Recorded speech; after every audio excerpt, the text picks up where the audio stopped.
Assalamualaikum warahmatullahi wabarakatuh. Halo, saya Hana Sajidah dari kelas B Prodi Sastra Indonesia dengan NIM 0302042145. Di video ini saya akan mereview tentang novel Jatuh dan Cinta karya Boy Chandra.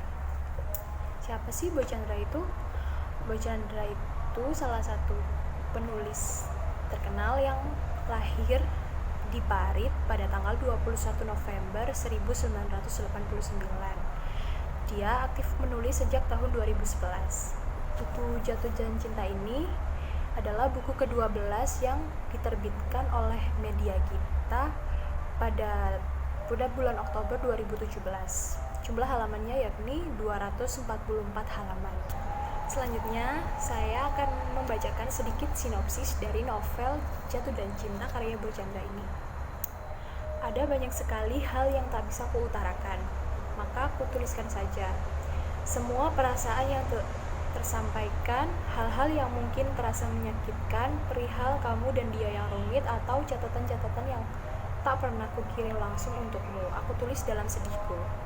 Semua perasaan itu akhirnya membuatku mengerti arti jatuh dan cinta. Aku atau kamu akan selalu punya alasan untuk kembali bangkit. Meski banyak perjalanan yang pernah terasa begitu sulit. Maafkan jika beberapa hal dariku terasa menyakitkan. Aku hanya ingin kamu tahu bahwa ada bagian yang terlalu sulit untuk dikatakan, tetapi harus tetap kukatakan. Sulit untuk kutolak, tetapi tetap harus kutolak, sebab aku harus tega membunuh semua perasaan yang hanya akan mempersulit bagian-bagian hidupku. Perasaan yang jika kuturuti tak juga baik untukmu. Semoga kamu mengerti bahwa tidak semua hal baik bisa dilalui dengan menyenangkan di dunia ini. Buku Jatuh dan Cinta ini tuh berisi tentang kumpulan prosa yang membahas berbagai aspek dan hal seputar perasaan. Tidak hanya perasaan aja ya, tetapi juga ada berbagai nasihat dan kata-kata yang indah yang bisa menghadirkan semangat baru untuk menjalani kehidupan.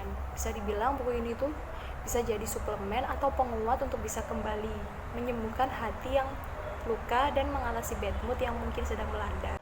Mungkin yang lagi baper atau butuh suntikan energi dan semangat, membaca prosa-prosa Boy Chandra ini bisa cukup menghibur. Terdiri dari 5 bagian, kita akan dibawa hanyut oleh tulisan-tulisan yang mengena di hati. Mulai dari soal memaknai arti kenangan, belajar untuk tidak mengulangi kesalahan yang sama lagi, mengatasi kesedihan akan luka atau kepahitan yang baru saja dialami, belajar untuk merelakan dan mengikhlaskan, hingga memaknai arti cinta dengan perspektif yang lebih luas lagi.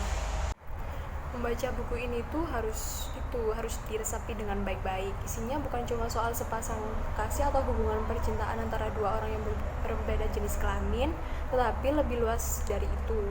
Perjuangan memahami diri sendiri, menyayangi keluarga, dan berusaha bangkit dari keterpurukan hidup juga membuat cerita-cerita di dalamnya lebih bervariasi. Buku ini tuh bisa dibaca dari depan ke belakang, bisa juga dibaca acak.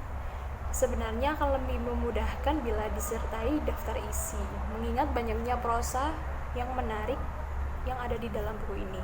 Pastinya akan lebih cocok bila disesuaikan dengan mood para pembacanya. Setiap judul prosa pun sangat quotable, cocok banget dijadikan untuk kutipan, bahkan penyemangat untuk mengatasi hari-hari yang sedang kelabu. Buku ini itu juga cocok banget dibaca oleh seseorang yang sedang galau, baper, butuh penyemangat, bahkan yang sedang ingin belajar memahami perasaannya sendiri, yang pernah jatuh cinta, yang pernah merasakan kehilangan, hingga yang ingin berusaha untuk membuka lembaran hidup yang baru. Sangat pas untuk membaca buku ini. Banyak kata-kata motivasi dan positif di dalam buku ini yang bisa dijadikan mood booster.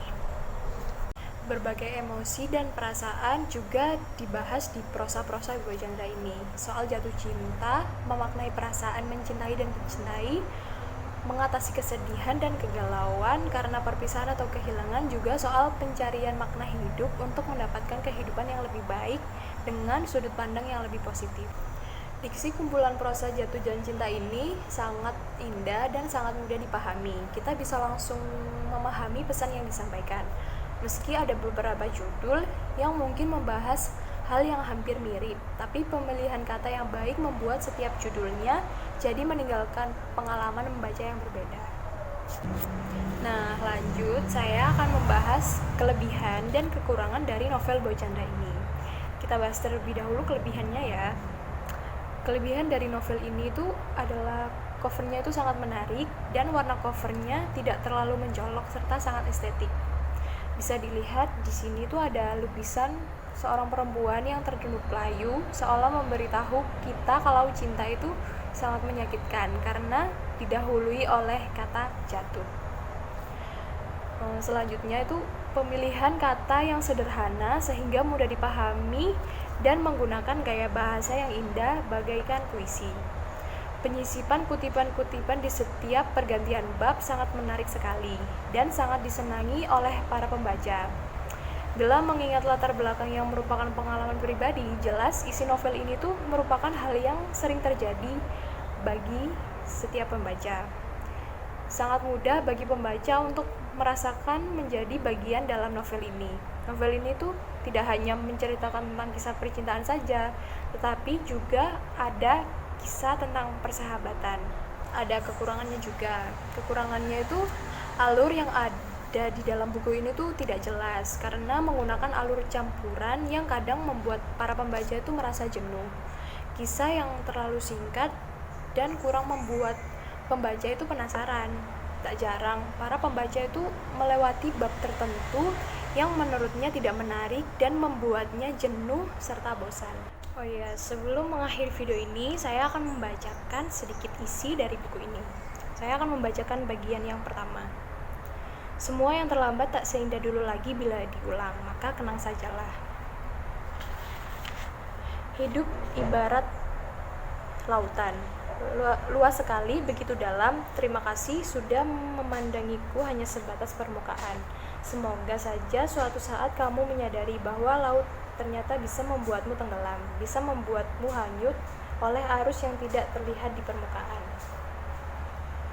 Laut itu begitu dalam. Aku memilih terus memperbaiki diri, bukan karena hari ini kamu meremehkanku, bukan juga karena di matamu aku tidak lebih penting dari yang lain, tetapi karena aku memang harus menjadi lebih baik di masa mendatang. Kamu boleh memandangku sebelah mata, aku sama sekali tidak akan memaksamu menyukaiku. Aku akan menelan segala pandangan itu. Aku tidak akan marah, meski mungkin tetap akan sedih. Sebab sedih itu manusiawi. Semoga suatu hari di masa depan kita akan bertemu lagi. Aku akan bekerja lebih keras untuk diriku, menempa kemampuanku untuk orang-orang yang kucintai, bukan untuk terlihat hebat di matamu suatu hari nanti. Aku ingin menjadi lebih baik demi diriku sendiri dan demi orang-orang yang kucintai. Semoga kamu tidak lupa, kamu pernah menjatuhkanku seperti tidak berharga, pernah menganggap seseorang yang sedang berjuang ini tidak penting suatu ketika. Aku memilih terus untuk memperbaiki diri, bukan untuk membuktikan apa-apa kepadamu. Aku hanya ingin membuktikan kepada diriku sendiri bahwa aku bukanlah seseorang yang selayaknya kamu permainkan setengah hati. Tidak seharusnya, sebab aku belum sampai di masa terbaikku. Kamu mengisyaratkan seakan aku tidak pernah mampu mencapai hal terbaik dalam hidupku. Kamu boleh memandangku rendah suatu ketika. Semoga kamu tidak merasa sedih saat semua alasan yang membuatmu menolakku ternyata tidak pernah menjadi nyata. Aku akan belajar lebih keras. Aku akan bekerja lebih puas. Hingga nanti tidak akan ada satu orang pun yang membiarkanku lepas. Hidup ibarat lautan, luas sekali, begitu dalam. Terima kasih sudah memandangku hanya sebatas permukaan. Semoga saja suatu saat nanti kamu akan menyadari bahwa laut ternyata bisa membuatmu tenggelam, bisa membuatmu hanyut oleh arus yang tidak terlihat di permukaan. Kamu akan tahu bahwa segala sesuatu tidak seharusnya dilihat hanya dari hamparan luar saja. Butuh kedalaman untuk mengetahui maknanya, seperti kamu menilaiku, seperti kamu memperlakukanku suatu ketika. Cukup sekian video review dari saya, semoga bermanfaat. Dan apabila ada salah-salah kata, mohon dimaafkan. Terima kasih sudah menonton, jangan lupa like sebanyak-banyaknya ya. Saya akhiri, wassalamualaikum warahmatullahi wabarakatuh.